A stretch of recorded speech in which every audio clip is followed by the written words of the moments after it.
ଏବେ ଦେଖନ୍ତୁ ବର୍ତ୍ତମାନ ଫାଇନାଲ ହେଲା। ବର୍ତ୍ତମାନ ଆର ରୋଗନ୍ତକ ବାହାରିବ ଗୋଟେ ଜାଗାରେ। ଇଏ ବର୍ତ୍ତମାନ ଭାଇଙ୍କର ଖାସି ମାଂସ ହୋଟେଲ। ମୋ ନାଁ ହଉଛି ସୁରେନ୍ଦ୍ର ସାହୁ। ଆଉ ଆଜ୍ଞା ଆମର ମଟନଟା ସୋରିଷ ତେଲରେ ହୁଏ। ଆଜ୍ଞା ଆଜ୍ଞା ଏବେ ଗୋଟା ମସଲା ପଇଲା। ଗୋଟା ମସଲା ଆଜ୍ଞା କିଛି ଗୋଟା ମସଲା ପଡିବ। ଆଜ୍ଞା ଟିକେ ଚିନି ପଡିବ କଲର ହବା ଚିନି ପାଇଁ କି। ଟିକେ କଲର ବାହାରିବ। ଟିକେ ତେଜ ପତ୍ର ପଡିବ। ଓକେ କାହିଁ ପିଠା ତାହେଲେ ଏଇ ପିଆଜ ପଡିଲା ଘଣ୍ଟା ହେଇଗଲା। ବର୍ତ୍ତମାନ ଇଏ ଆଉ 5-7 ମିନିଟ୍ କଷା ହବ। କଥା ହବ ତାପରେ ମାଂସ ପଡିବ। ମାଂସ ଆଜି 35 କିଲୋ ଆସିଛି। 35 କିଲୋ ଆଜ୍ଞା 11:30ରେ ପ୍ରାୟ ସବୁ ଆଇଟମ ସରିଯାଏ। ସରିଯାଏ। ମାଂସ କଷା ସରିଗଲା।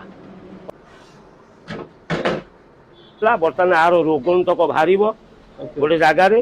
ତାପରେ ଇଏ 3 ଜାଗାରେ ମଟନ ରହିବ। ଓକେ ଆଜ୍ଞା 3ଟା